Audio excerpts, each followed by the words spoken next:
इसे पढ़ते हुए पहले थोड़ा सा 21वीं सदी के इस दूसरी दहाई के परिदृश्य पर नजर डाल लेना चाहिए कि हम किस दौर में जी रहे हैं, इस वक्त हमारे आसपास हो क्या रहा। ये जो 21वीं सदी है, इसमें जमहूरियत का लबादा पहनकर भीतर तानाशाही का जिरह बख्तर बांधते हुए बहुत सारे लोग हमारे आसपास दिखाई दे रहे हैं। दुनिया के सबसे पुराने लोकतंत्र में सफेद हवेली में बैठा हुआ जनता के वोटों से चुना हुआ शख्स पूरी दुनिया पर हंटर फटकार रहा है। लोकतंत्र की जननी, दुनिया का सबसे बड़ा लोकतंत्र, वहां एक अजैविक अवतार जनता के वोटों से चुनकर तानाशाही की तरफ धीरे धीरे कदम बढ़ा रहा है। इसे जान लेना और पहचान लेना इसलिए जरूरी है ताकि आने वाले कल के तानाशाहों की पदचाप आप समय रहते सुन सकें कि वो कौन सा छीना सा पर्दा है, वो कौन सा छीना बीना आवरण है। रोज रोज नए नए पोशाकों में कौन है जो तानाशाह जैसा बनना चाहता है। सत्ता या नेता की आलोचना, उससे सवाल पूछना देशद्रोह है। नेता से सवाल पूछना धर्मद्रोह है। नेता ही देश है, नेता ही धर्म है। वो सेंगोल धारण करके धर्म ध्वजा फहराना चाहता है और अंततः राजनीतिक सत्ता के अलावा धर्म का भी सबसे बड़ा पुरोधा बनना चाहता है। ऐसे में आपको समझ में आएगा कि हिटलर, मुसोलिनी, अगस्तो पिनोशे या दादा ईदी अमीन किस तरह धर्म की सत्ता का भी उपयोग किया करते थे कि अंत हर तानाशाह का वही होना है जो इस किताब में इन 6 तानाशाहों का बताया गया है। कोई अपनी कनपट्टी पर पिस्तौल रखकर खुदकुशी करेगा, किसी की लाश लैंप पोस्ट पर लटकी दिखाई देगी, कोई गुमनामी में किसी दूसरे देश में अस्पताल या किसी आलीशान घर में मरा पाया जाएगा। सबसे पहले तो मैं आप सब दिल्ली के 56 इंची भाइयों और बहनों को सैल्यूट करता हूं कि जिस पर्यावरण में, जिस माहौल में आप लोग यहाँ तक आए हैं। मैं तो अभी 2-3 घंटे ही दिल्ली आए हुए हैं। यकीनन आप सब लोग सलामी के काबिल हैं। हमारे ग्वालियर में एक दोस्त हैं अशोक भाई, और हमारे दोनों के छोटे भाई हैं जाने माने शायर अतुल अजनबी।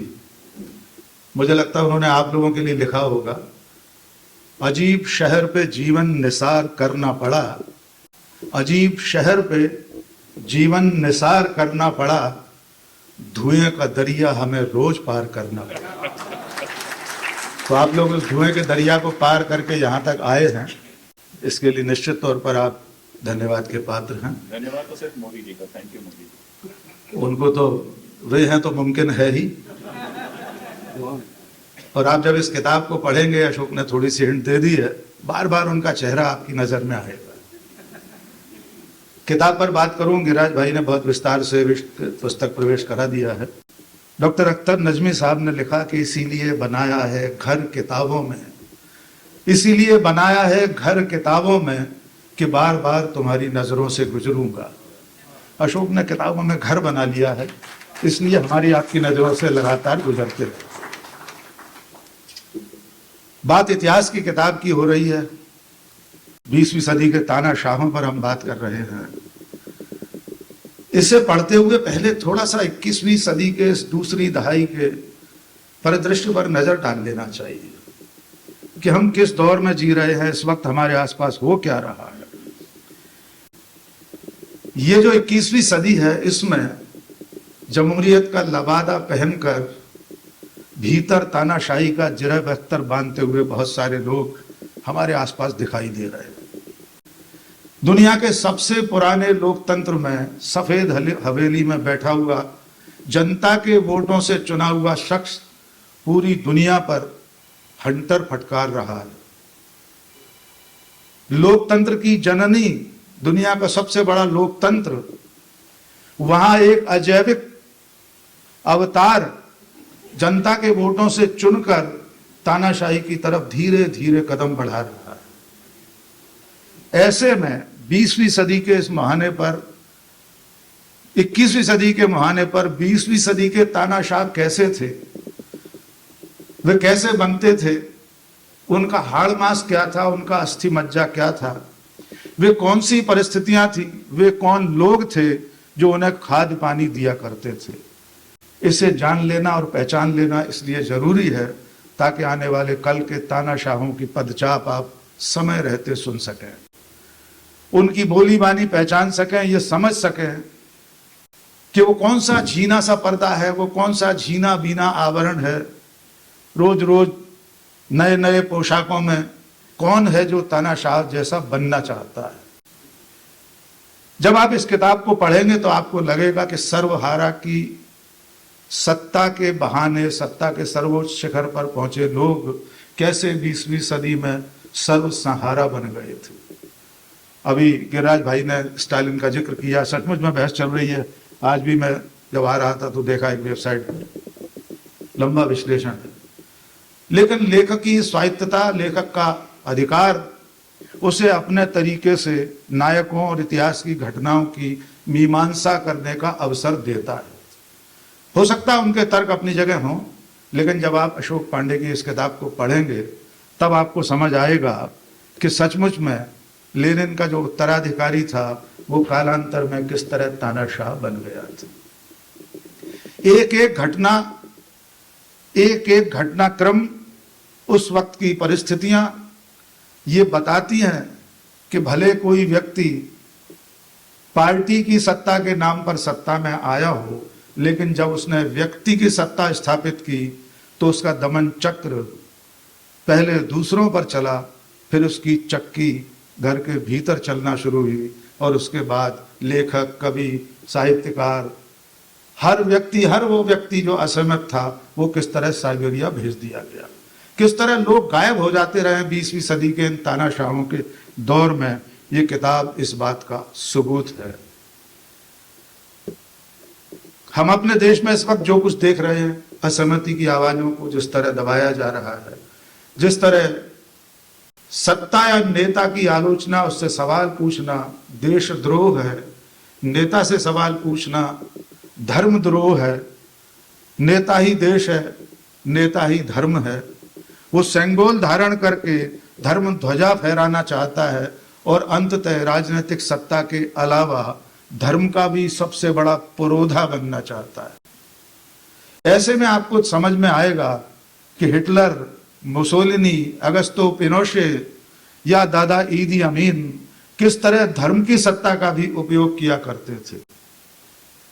जब आप इस किताब को पढ़ेंगे तो आप पाएंगे कि आज हमारे आसपास कोई प्रेम पत्र बचाने की कोशिश में लगा शख्स सत्ता का चारण बन जाए तो उसे याद दिलाना पड़ेगा कि पास्टर लिमोरर भी किसी समय हिटलर का प्रशंसक थे, लेकिन जब वे उनके लिए आए तो उनके लिए बोलने वाला कोई नहीं था। वो कालजयी कविता आपने सबने सुनी होगी। तो आज हमारे इस दौर में ये किताब हमें ये बताएगी इतिहास के अनगिनत पन्नों में अनगिनत लोगों के खून इन तानाशाहों ने किस तरह बहाए थे।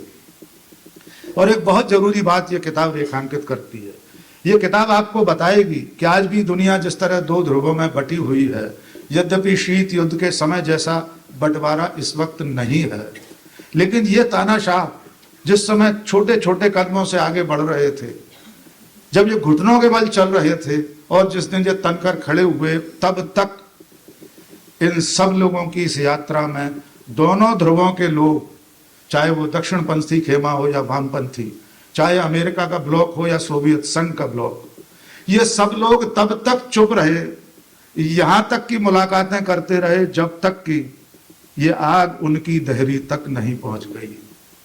चाहे हिटलर रहा हो, चाहे मुसोलिनी, अगस्तो पिनोशे हो, ईदी अमीन हो, किम इल सुंग हो, इन सब के साथ इन दोनों ध्रुवों की सर्वोच्च सत्ताओं ने आशीर्वाद जैसे हाथ रख रखे थे, लेकिन जब वे भस्मासुर बनना शुरू हुए, जब पर्ल हार्बर पर बमबारी हो गई, तब अमेरिका और इंग्लैंड की नींद जागी थी। यह किताब यह बताती है कि साहित्यकार, कथाकार, लेखक, इतिहासकार सब किसी तानाशाह को बर्दाश्त नहीं होते। अगस्तो पिनोशे ने पाब्लो नेरूदा को किस तरह धीमा जहर देकर मार दिया या मरवा दिया था, ये किताब इस बात का सबूत है।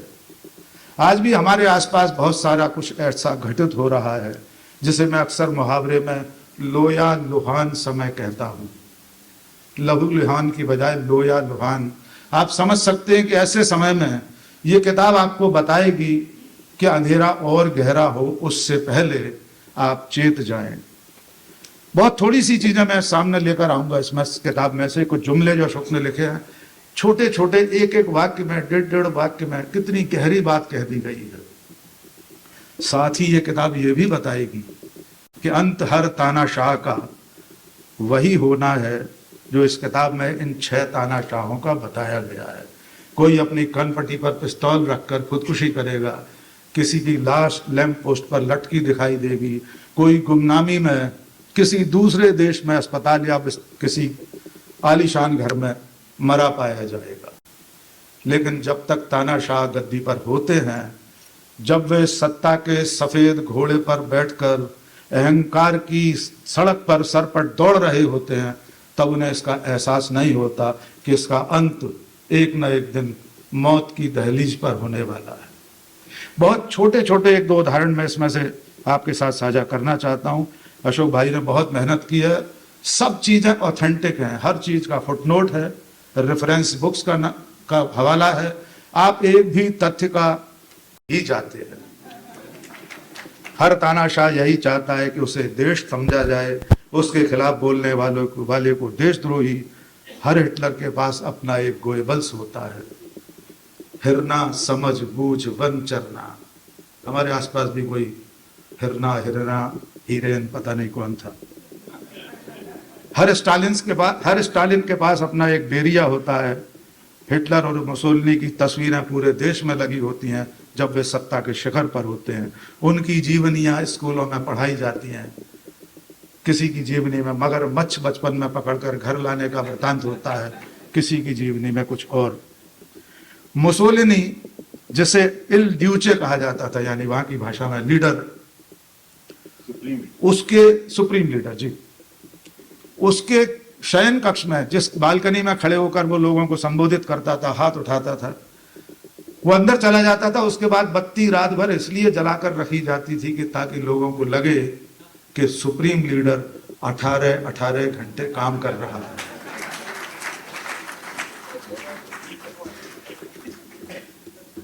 तो ये किताब अपने आप में इस बात के लिए जगाने के लिए, हम सबको चेताने के लिए एक खिड़की है, एक दहरी है, जहां से हम आगे 21वीं सदी के तानाशाहों को पहचान सकें, उनकी आहट को सुन सकें। क्योंकि अशोक लिखते हैं किताब के आखिर में, तानाशाह खत्म हो जाते हैं लेकिन उनकी लगाई आग, कई पीढ़ियों तक उनकी लगाई आग सुलगती रहती है। इससे पहले कि इस किताब को पढ़िए और हो सके तो अपने आंगन चौबारे, घर, गांव, सूबे, मुल्क में ऐसे किसी तानाशाह को समय रहते रोक लीजिए, इससे पहले कि देर हो जाए। क्योंकि इस किताब में कई ऐसे सवाल हैं जिनके जवाब आप ढूंढने चलेंगे तो आपको अपने आसपास इसी लुटियन के टीले में भी मिल सकते हैं।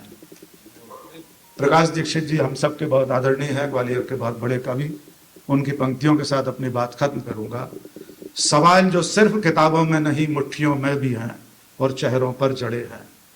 सवाल जो सिर्फ किताबों में नहीं मुट्ठियों में भी हैं और चेहरों पर जड़े हैं। स्पार्टाकस के साथियों की तरह राजपथ के दोनों किनारों पर सदियों से सूलियों पर लटके खड़े हैं सवाल। सवाल जो सिर्फ किताबों में नहीं मुट्ठियों में भी हैं और चेहरों पर जड़े हैं।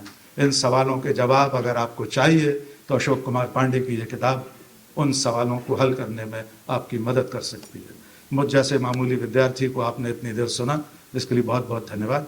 जय हिंद।